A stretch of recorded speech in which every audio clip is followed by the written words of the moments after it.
Assalamu alaikum friends, welcome to Paigam. This is Abdul Rahim. Hope you are doing great in your lives.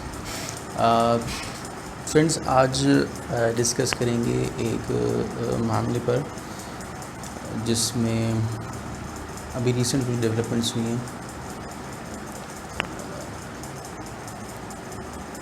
اور معاملہ ہے ناموس رسالت کا. تو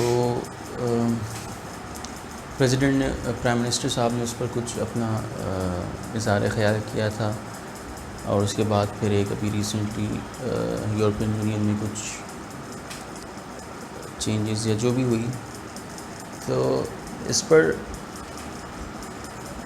اللہ تعالیٰ ہمیں کیا ہدایت دیتا ہے یا اللہ تعالیٰ کی طرف سے کیا اصول بیان کیے گئے ہیں اس پر ایک چیز جو میرے نالج میں آئی. تو رسول کی عزت کے حوالے سے اور ان سے محبت کے حوالے سے سورہ توبہ کی یہ آیت نمبر 24 ہے آئی گیس. یس تو ایسا لگتا ہے جیسے آیت اللہ پاک نے پرائم منسٹر صاحب کی تقریر کے بعد جیسے تو اللہ پاک فرماتے ہیں کہ اے نبی آپ ان سے کہہ دیجئے کہ اگر تمہارے باپ اور تمہارے بیٹے تمہارے بھائی اور تمہارے اسپاؤس یعنی کہ شوہر کے لیے بیوی، بیوی کے لیے شوہر اور تمہارے عزیز و اقارب 5 رشتے اور وہ مال جو تم نے کمائے ہیں اور وہ کاروبار جن کے بارے میں تمہیں ڈر ہے کہ یہ ماند نہ ہو جائیں، جن میں کساد بازاری کا تمہیں خدشہ ہے، اور وہ گھر جو تمہیں پسند ہیں. اگر یہ 8 چیزیں 5 رشتے گنوائے اور 3 مال و اسباب اگر یہ تمہیں زیادہ محبوب ہیں اللہ سے، اللہ کے رسول سے اور اللہ کی راہ میں جہاد کرنے سے، اگر یہ 8 چیزیں زیادہ محبوب ہیں ان 3 چیزوں سے تو ہوگا کیا پھر؟ فتربصوا. اچھا اس کا ترجمہ ڈاکٹر اسرار احمد مرحوم رحمہ اللہ بڑا زبردست کرتے تھے. تو اگر آپ لوگ ان کی بالکل جو بیان القرآن ہے یا جو ان کا منتخب نصاب ہے اس میں اگر آپ ان آیات کا تجزیہ دیکھیں وہ بڑی زبردست انداز میں اس کا ترجمہ کرتے ہیں کہ دفع ہو جاؤ. اللہ پاک جیسے کہ یوں کہہ رہے ہیں اگر تمہیں یہ 8 چیزیں زیادہ محبوب ہیں تو پھر دفع ہو جاؤ، یہاں سائڈ میں کھڑے ہو جاؤ.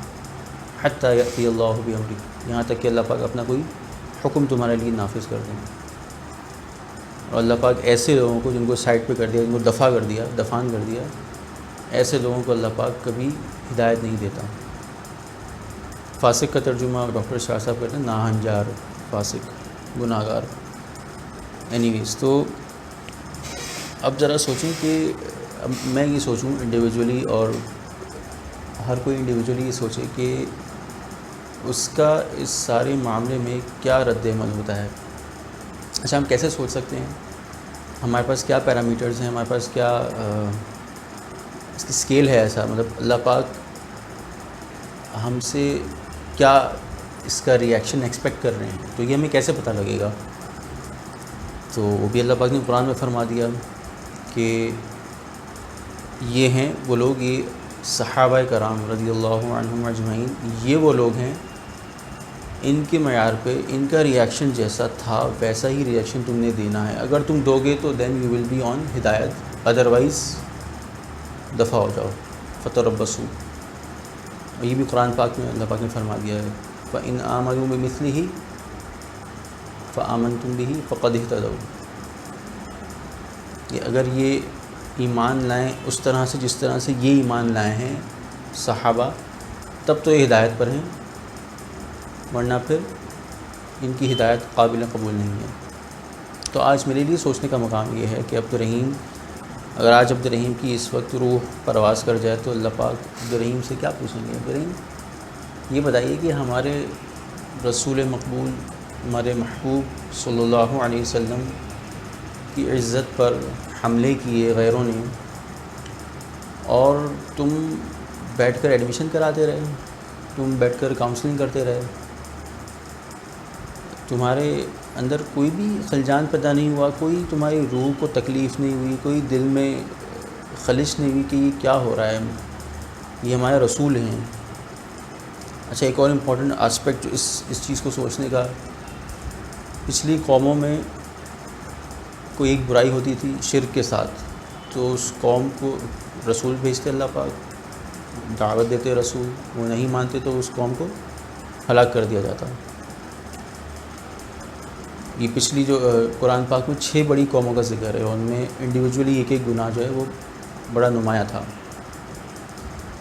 تو اور اس قوم میں ہمارے اندر آج وہ سارے گناہ موجود ہیں، لیکن آج پھر بھی اللہ کا عذاب نہیں آ رہا۔ اس کی وجہ یہی رسول ہیں صلی اللہ علیہ وسلم، جنہوں نے دعا کی تھی کہ اللہ میری امت کو یک بارگی ہلاک نہ کیجیے۔ تو اگر کراچی آج بچا ہوا ہے اپنی تمام تر گناہوں کے بعد بھی، تو وہ اسی رسول مقبول کے صدقے سے بچا ہوا ہے۔ اگر آج پورا سندھ بچا ہوا ہے، آج پورا پاکستان بچا ہوا ہے، آج پوری دنیا اگر بچی ہوئی ہے اپنے ان کرتوتوں کے باوجود بھی، تو بھی اسی رسول مقبول صلی اللہ علیہ وسلم کی دعا کے طفیل ہم بچے ہوئے ہیں۔ اور اسی رسول کی عزت پر جب حملہ ہو رہا ہے تو عبدالرحیم کیا کر رہا ہے؟ عبدالرحیم اپنے کام میں مصروف ہے، اپنے ایڈمیشنز کروا رہا ہے، اپنی کاؤنسلنگ کر رہا ہے، اپنی بیوی بچوں کو دیکھ رہا ہے۔ یعنی عبدالرحیم کے لیے وہ 8 چیزیں شاید زیادہ محبوب ہیں ان 3 چیزوں سے۔ تو فرض کریں آج عبدالرحیم کی روح پر چلی گئی تو اللہ پاک نے پوچھ لیا، اور عبدالرحیم کے پاس کوئی جواب نہیں تھا اس محبت کو پروف کرنے کا کہ یس میں ان 3 چیزوں سے زیادہ پیار کرتا تھا ان 8 چیزوں کے مقابلے میں، اور یہ اس کا پروف ہے، اور یہ پروف میچ ہو رہا ہے اسی سٹینڈرڈ سے جو صحابہ کرام کا تھا۔ تو میرے پاس تو ایسا پروف ہی نہیں ہے، تو کیا ہوگا؟ فتربصوا، عبدالرحیم دفع ہو جاؤ، یہاں سے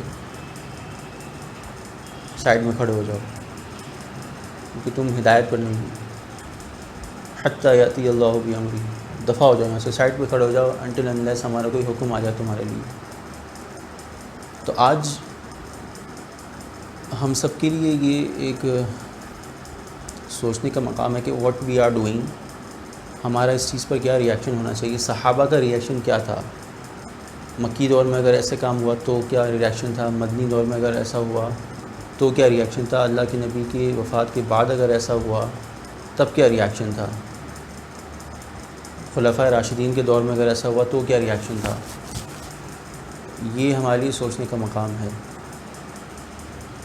تو آج میں بھی سوچوں، ویورز آپ بھی سوچیں کہ اس محبت کا پروف ہمارے پاس کیا ہے، اور کیا وہ پروف اس اسٹینڈرڈ سے جو صحابہ کرام کا تھا کیا اس سے میچ کرتا ہے؟ اگر نہیں کرتا تو وی مسٹ بی ریڈی دین کہ اللہ پاک ایک تو فتربصوا ہمیں سائڈ پہ کھڑا کر دے، دفع ہو جائے یہاں سے، اور پھر ہمارے لیے کوئی حکم جاری کر دے۔ تو we must think about it کہ ہمیں کیا کرنا چاہیے۔ صحابہ کا عمل دیکھیں اور اپنا عمل اس حساب سے ترتیب دیں۔ کیا اس عمل میں صرف یہی تھا کہ اس ملک کے سفیر کو آپ چلتا کر دیں یہاں سے، ان کی پروڈکٹس کو بائیکاٹ کر دیں، یا کچھ اور بھی تھا اس سے ہٹ کے؟ اور انڈیویجول لیول پر کیا تھا؟ یہ ہمیں ڈھونڈ کر اس پر عمل کرنا چاہیے، ورنہ وی مسٹ بی ریڈی۔ السلام علیکم ورحمۃ اللہ وبرکاتہ۔